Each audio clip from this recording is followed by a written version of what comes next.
Hi viewers, welcome to our channel.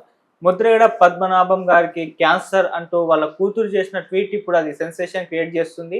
అలాగే చాలా tweet అయితే చేసింది. తన ఫాదర్‌కి ఏ విధంగా ఉందో తెలీదు. తన అన్నయ్య గిరి అసలు రానివ్వట్లేదు. ఇప్పటివరకు ఎటువంటి అప్డేట్స్ లేవు. తన తండ్రికి ఏమవుతుందో అని బాధతో ఒక ట్వీట్ అయితే చేయడం జరిగింది. ఇప్పుడు ఇది రాజకీయ వర్గాల్లో కూడా చర్చనీయాంశంగా మారిపోయింది. అసలు ఏం జరుగుతుంది ముద్రగడ పద్మనాభం గారి విషయంలో? ఇప్పుడు ఇదే అంశం మీద డిస్కస్ చేయడానికి ప్రజెంట్ మనతో పాటు సీనియర్ జర్నలిస్ట్ అరవింద్ కొల్లి గారు వారిని అడిగి తెలుసుకునే ప్రయత్నం అయితే చేద్దాం.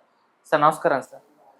సార్ ముద్రగడ పద్మనాభం గారి కూతురు క్రాంతి ఆమె జనసేన పార్టీలో కూడా చేరారు, మనకు తెలిసిందే. ఇప్పుడు ఆమె చేసిన ట్వీట్ కూడా చాలా వైరల్ అయిపోతుంది. అంటే తన ఫాదర్‌కి క్యాన్సరు, అసలు వాళ్ళ అన్నయ్య గిరి తనని ఫాదర్ దగ్గర కూడా పోనివ్వట్లేదు, అసలు డెలిబరేట్‌గా అసలు ట్రీట్మెంట్ కూడా ఇప్పించట్లేదంటూ ఆవేదనతో ఆ ట్వీట్ వైరల్ అవుతుంది. సో దీన్ని చూసి మనం ఏ విధంగా చూడొచ్చు? ముద్రగడ్డ పద్మనాభం అలియాస్ ముద్రగడ్డ పద్మనాభరెడ్డి, ఆయన పేరు మార్చుకున్నారు కాబట్టి ఆయన పేరు వాడదాం.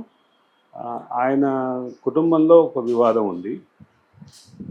ఆయన రాజకీయపరమైనటువంటి వ్యాఖ్యల్ని కానీ రాజకీయ అనుబంధాన్ని కానీ ప్రశ్నిస్తూ ఆయన కుమార్తె బయటకు వచ్చారు. కుటుంబం నుంచి దాదాపు డిటాచ్ అయినటువంటి పరిస్థితే ఉంది. ఆ అమ్మాయి ఒక ట్వీట్ చేస్తునే వరకు ముద్రగడ్డ పద్మనాభం రెడ్డి గారు ఆయన ఆరోగ్యం బాగాలేదని, ముఖ్యంగా క్యాన్సర్తో సఫర్ అవుతున్నారని చాలామందికి తెలియదు, నాకు తెలియదు. అయితే ఈ అంశంలో ఒక కీలకమైన ఇది చూడాలి. ఆవిడ ట్వీట్ చేస్తే దాన్ని పదుల సంఖ్యలో వందల సంఖ్యలో దాన్ని రీట్వీట్ చేశారు.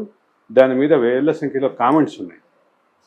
ఇవన్నీ కనుక పరిశీలిస్తే వీటిని కేటగరైజ్ చేస్తే ముద్రగడ పద్మనాభ అలియాస్ ముద్రగడ పద్మనాభరెడ్డి గారి ఆరోగ్య పరిస్థితి తెలిసి చాలామంది బాధపడుతున్నారు, నాతో సహా. ఆయన ఏంటి అంటే రాజకీయ విభేదాలు, రాజకీయ భేదాభిప్రాయాలు ఉన్నా కానీ ముద్రగడ పద్మనాభ గారిది ఇతరులు అందరూ అభినందించేటటువంటి, అందరూ ఆయన పట్ల ఆయన నిజాయితీని అభినందించేటటువంటి రాజకీయ చరిత్ర కానీ, రాజకీయ వారసత్వం కానీ, రాజకీయ ఐడియాలజీ కానీ ఉన్న మనిషి ఆయన. ఆచరణలోకి వచ్చేసరికి ఆయనకున్నటువంటి అనుబంధాలు, రాజకీయ అనుబంధాలు, వాటితోటి ఇతర పార్టీలను కానీ ఇతర నాయకులను కానీ విమర్శించే క్రమంలో కూడా గౌరవంగా చక్కగా అండి అని సంబోధిస్తూ, ఆయన లేఖ రాస్తే నీకు లేఖ రాస్తే ఆదిత్య గారండి, మీ అభిప్రాయాలతో విభేదిస్తున్నానండి, దీన్ని మీరు గమనించాలండి, ఇట్లా ఉంటుంది ఆయన లేఖలో. అంటే పూర్తిగా గోదావరి జిల్లాల గౌరవం గురించి ఏదైతే చెప్తారో, మర్యాదల గురించి చెప్తారో, ఆ రకమైనటువంటి అభిప్రాయం ఆయనకు ఉంటుంది. కానీ ఆ క్రమంలోనే ఆయన వైఎస్ కుటుంబానికి లాయలు అనేటటువంటి వాదన బాగా విస్తృతంగా ప్రచారంలో ఉంది. వీటన్నింటినీ పక్కన పెడదాం. ముద్రగడ పద్మనాభం అలియాస్ ముద్రగడ పద్మనాభరెడ్డి గారి ఆరోగ్యం బాగుండకపోవటం, ఆయన క్యాన్సర్ తోటి సఫర్ అవ్వటం ఖచ్చితంగా బాధాకరమే. ఖచ్చితంగా దాని పట్ల ప్రజల స్పందన కూడా అలాగే ఉంటుంది. ఆ వస్తున్నటువంటి వాటిలో రిప్లేస్ని కనుక చూస్తే ఖచ్చితంగా ఒక గణనీయమైన సంఖ్యలో ఇదే రకమైనటువంటి భావం వ్యక్తం చేస్తున్నారు. ఆయన పట్ల సానుభూతి వ్యక్తం చేస్తున్నారు. ఆయన ఆరోగ్యంగా మళ్ళీ కోలుకోవాలని కోరుకుంటున్నారు. కొన్ని వ్యాఖ్యలు చూస్తే ఆ కరడుగట్టినటువంటి జనసేన నాయకులు కూడా ఆయన త్వరగా కోలుకోవాలని కోరుకుంటున్నారు.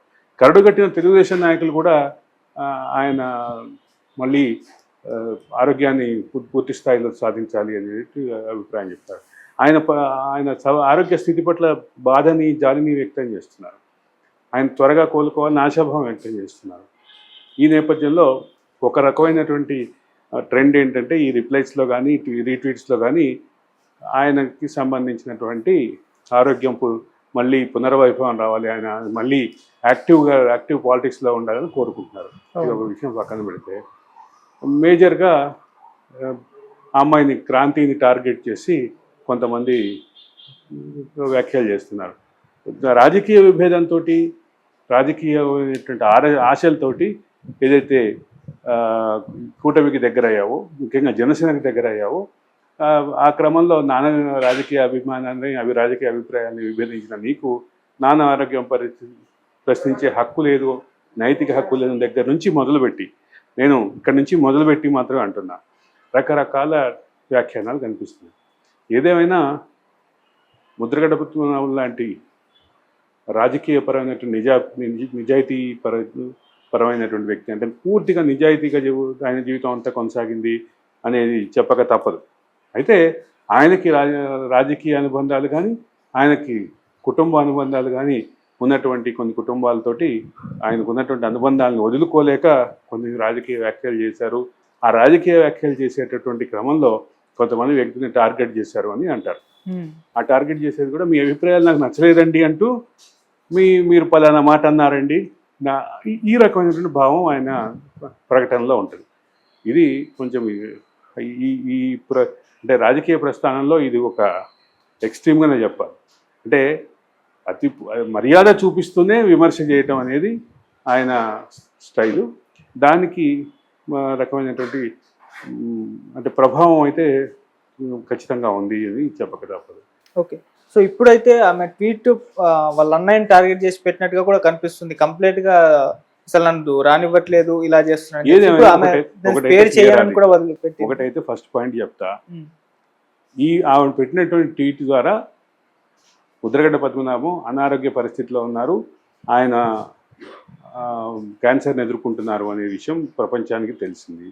తెలిసిన విషయం అంతటితో ఆగకుండా మరికొన్ని అంశాలు కూడా క్లారిటీ వచ్చింది.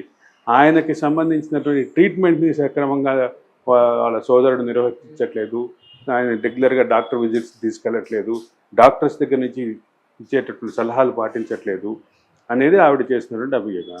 దీని మీద కుటుంబ సభ్యులకి సంబంధించిన పెద్దవాళ్ళని మెయింటైన్ అంటే పెద్దవాళ్ళని సంరక్షణ విషయంలో ఈ రకమైనటువంటి ఆరోపణలు ఇది అనేక కుటుంబాల్లో ఉన్నప్పటికీ ఇది ముద్రగడ్డ పద్మనాభం గారికి ఆరోగ్య పరిస్థితికి కానీ ఆయన మానసిక పరిస్థితికి కానీ ఇది ఆహ్వానించదగ్గ పరిణామం కాదు. ఆయనకి ఖచ్చితంగా మెరుగైన చికిత్స జరగాల్సిన అవసరం ఉంది.